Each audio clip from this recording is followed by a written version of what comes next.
Hi, everybody. This is our final wind down for the semester, and I want to go over a couple things for this next 2 weeks. Moodle for our last project, which I'm very excited about. I'm also disappointed that I'm not getting to go to the Met with you and sit there among all the masks from around the world. So the virtual quality of this class is really kind of deflated what this project really usually is. So I'm going to try, and I tried to put everything together so you'll have somewhat of an experience. Hey, invite someone to go through all the website with you and talk about it if you got somebody around. Otherwise, you're on your own to really dig in and take a look at all the masks. There's nothing that replaced being in the room at the Met. Maybe you've been there. We start off with just going all around the globe and ending up with funeral masks and very ornate masks, but we start with very crude masks in the beginning from found objects around the world by oceans and in the woodlands. So going to our Moodle for this week, I have it in front of me. I have a warm-up activity, and I ask you what a mask is right off the bat, before you go in and start looking at these masks from around the world. And I ask you to quickly jot it down. So you're going to have your teacher journal or a notebook. Write it down. And what is evoked when I say mask? And everybody has a different answer on that one. So just write it down. You're not handing this in. This is warm-up activity so that when you finally get to make your mask, you'll really have thrown out the net to a lot of awareness and a lot of concept. And then I have activity to think back to a time where you wore a mask. Was it as a child? Could have been college, you went, to a party or whatever it is. Write these things down and what stood out. You might want to, I have that to maybe sketch it out. So these are warm activities to start digging into your knowledge of what you know and you've experienced with masks.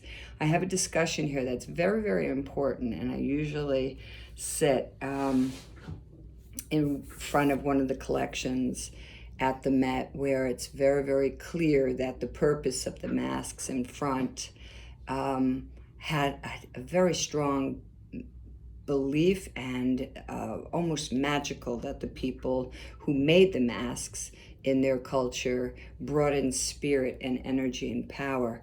And I have a section in the warm-up that says, how do we keep it authentic?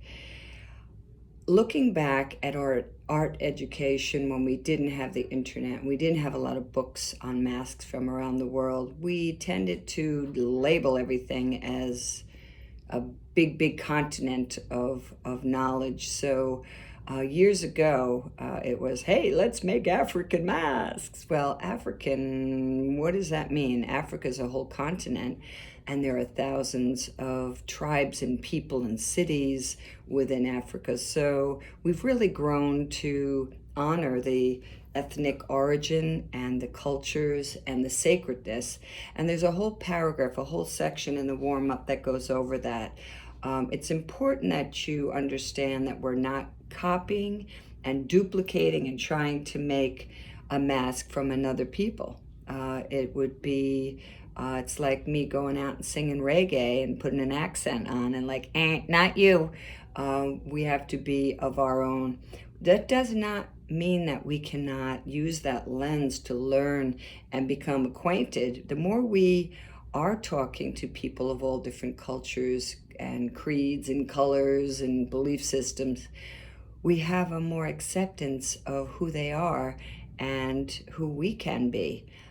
Because we might be very similar, we might be very different. So using the arts to look at other cultures is a really great tool, and that's why the arts, teaching the arts, visual or performance or music or dance, movement, is so powerful to teach. So go through this because I talk about my experience as a professor. There was a professor at a college I used to teach at SUNY New Paltz, and she'd come in, and she was a Shiite Muslim, and she grew up in India, and she was raised in a convent with Catholic nuns, and she was like the whole big package of foreignness to a lot of people.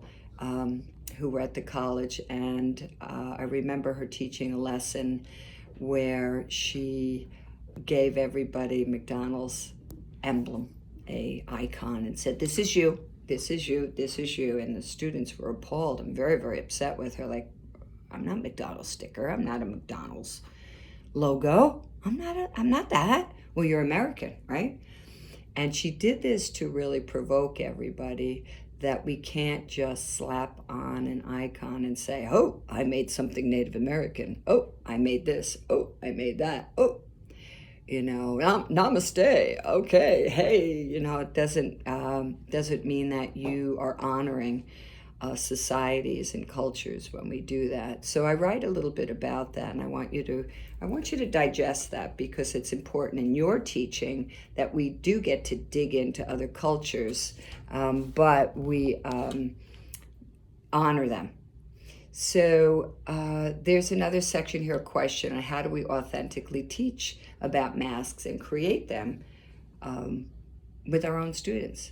So how I take this to teach my student teachers, the teachers who are also outside teaching, and how do we bring mask making into the classroom without saying we're making this mask from this culture?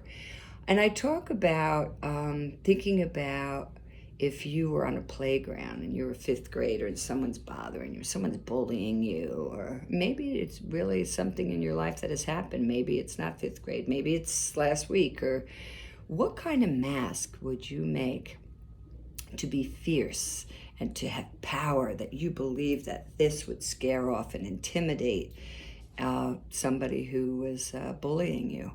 And so that's where I take this lesson. What would the eyes look like? Could there be 10 eyes staring, blood dripping, whatever, spikes, and a large mouth that could bite?